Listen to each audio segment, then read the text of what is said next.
Hello, I'm Johnny Cycles with CyclesGaming.com, and here are the top cards from Avatar The Last Airbender I'm most excited about for Commander, and the decks they'll go into. My blue-white flash deck with Afara God of the Polis gets Appa Steadfast Guardians and Wan Shin Tong Librarian. Appa Steadfast Guardian is a strictly better Glorious Protector, giving us a way to protect all of our non-land permanents from sweepers, rather than just non-angel creatures. Getting to recast those permanents for 2 colorless at our leisure means we get all of those sweet ETB triggers again, not to mention resetting our planeswalkers. I've made 2 videos with Wan Shi Tong Librarian in them already. The card is super good and I expect it to see play in all the formats it's legal in. For us, it gives us another flash creature that will draw us cards by itself, not to mention with our commander out. Tyver the Bellicose helms a Golgari Elves deck looking to grow our creatures by tapping them for mana. Badgermole Cub is a perfect addition to this deck. Lathiel the Bounteous Dawn wants ways to gain life and put counters on things.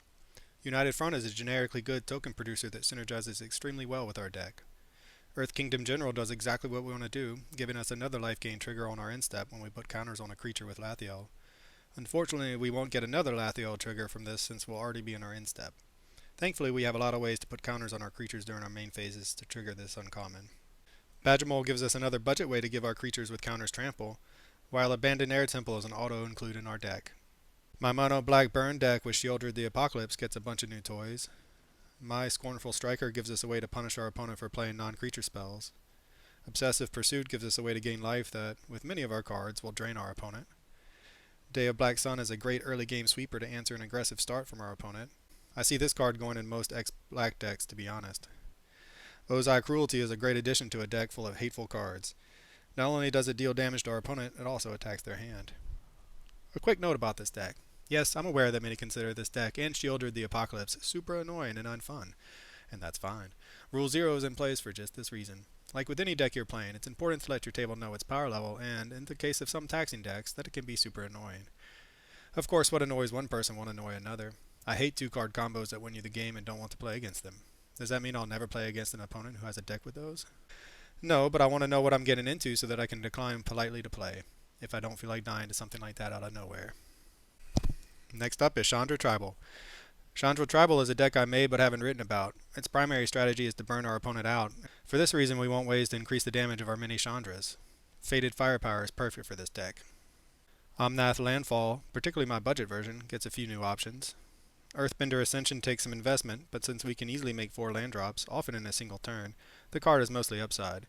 It can pump our commander to massive proportions, and the trample it gives the creature ensures we get damage through chump blockers. Elemental Teachings is a lot at 5 mana, but the upside is we get 4 of our best lands. Yes, 2 go to the graveyard, but we are super well equipped at getting lands from the yard into play. Cycle of Renewal is a great budget way to make 3 land drops in a turn.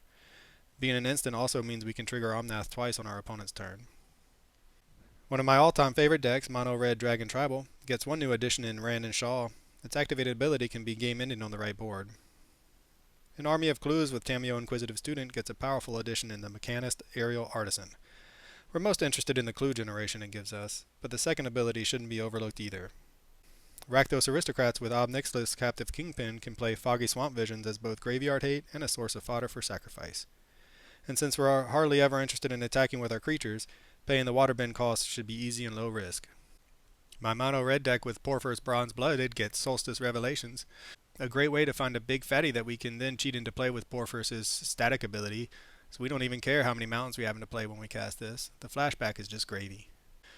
My mono white card draw deck gets a couple more ways to break the color pie in South Pole Voyager and Airbending Lesson. In a deck that's still in construction, Dimir Triple Keywords gets 2 possible additions. Soka's Haiku is a decent enough card. Iguana Parrot, not so much. But it has 3 keywords. Meanwhile, if you have any suggestions for a Dimir commander with at least 3 keywords, let me know. For now, I'm considering Haitsugu and Kairi.